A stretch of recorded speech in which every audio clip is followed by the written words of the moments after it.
Bismillahirrahmanirrahim. Uhayyikum bitahiyyatil Islam, tahiyyati ahlil jannah. Assalamualaikum warahmatullahi wabarakatuh.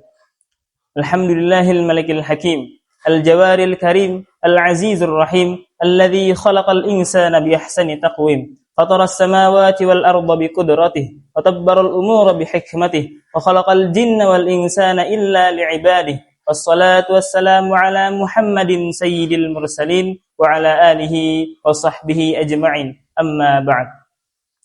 Puji dan syukur kita panjatkan kepada Allah Subhanahu wa taala, karenanya kita banyak diberi kenikmatan, di antaranya adalah nikmat iman, nikmat Islam, dan nikmat sehat wal afiat. Sehingga sampai pada detik ini kita bisa merasakan indahnya dan nikmatnya bulan suci Ramadan.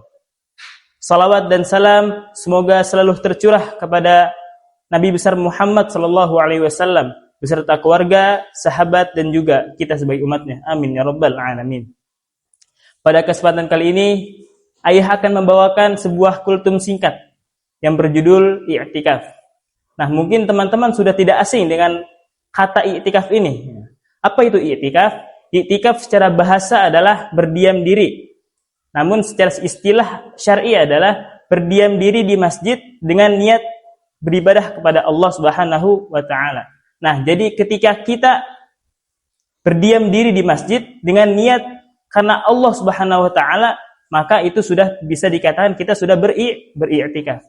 Nah, ya, bagaimana ketika kita berdiam diri di masjid namun niat kita hanya untuk berbuka, mencari takjil ataupun mencari sahur yang gratis.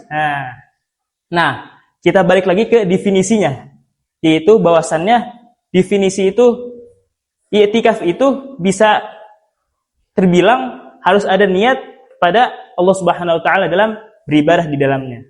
Nah, bagaimana yang dikatakan di kaidah fikih juga al-umur bimaqasidiha, bahwasanya semua perkara itu tergantung dengan tujuannya dan niatnya yang kita niatkan. Nah, adapun i'tikaf itu terbagi menjadi dua. Yang pertama adalah i'tikaf wajib dan i'tikaf sunnah. Nah, apa itu i'tikaf wajib? I'tikaf wajib apabila kita bernazar. Misal, ada pertandingan bola nih, Manchester United dan dengan Manchester City. Nah, kita bernazar, jikalau Manchester United ini menang, saya akan beriktikaf di 10 hari malam bulan Ramadan. Nah, maka iktikaf itu yang kita nazar hukumnya wajib. Ketika kita tidak melakukannya, maka itu kita mendapatkan dosa darinya. Nah, yang kedua adalah i'tikaf sunnah. Apa itu i'tikaf sunnah? I'tikaf sunnah ini adalah i'tikaf yang kita bisa lakukan kapan saja, khususnya di bulan suci Ramadan. Terdapat di 10 hari terakhir bulan suci Ramadan. Dari sabda dari Aisyah radhiyallahu anha meriwayatkan, "Kana Nabi sallallahu alaihi wasallam ya'takifu al-'ashr al-awakhir min Ramadan hatta tawaffahu Allah." Bahwasanya Rasulullah sallallahu alaihi wasallam itu beriktikaf di 10 hari akhir bulan suci Ramadan hatta tawaffahu Allah, sehingga Allah mewafatkannya. Hadis riwayat Bukhari dan Muslim. Nah, adapun tujuan dan hikmah beriktikaf adalah yang pertama untuk mendekatkan diri kepada Allah Subhanahu wa taala. Nah, ketika kita beriktikaf, semua urusan hal duniawi kita singkirkan dulu. Kita berhenti sejenak dan kita pusatkan, kita fokuskan pada satu tujuan, yaitu untuk beribadah kepada Allah Subhanahu wa taala. Banyak ibadah-ibadah yang kita bisa lakukan di bulan suci Ramadan. Di antaranya adalah berzikir kepada Allah, salat sunnah, dan tadarus Al-Quran. Nah, yang kedua adalah untuk menghidupkan sunnah Rasulullah sallallahu alaihi wasallam. Sebagaimana sunnah Rasulullah sallallahu alaihi wasallam ini, Rasulullah pernah mengamalkan i'tikaf ini di bulan suci Ramadan, terdapat di 10 hari akhir bulan suci Ramadan. Nah, ketika kita sudah bisa mengikuti sunnah tersebut, maka kita bisa dibilang sudah meneladani sunnah Nabi dan menghidupkan sunnah Nabi Rasulullah sallallahu alaihi wasallam. Nah, yang ketiga adalah untuk mencari keutamaan malam Lailatul Qadar, yang mana malam Lailatul Qadar ini adalah malam yang paling mulia dari 1000 malam lainnya. Nah, jadi di mana semua umat muslim ini berlomba-lomba untuk mendapatkan keutamaan malam tersebut. Nah, kita jangan sampai kalah nih sama orang-orang lain yang berlomba-lomba dalam hal tersebut.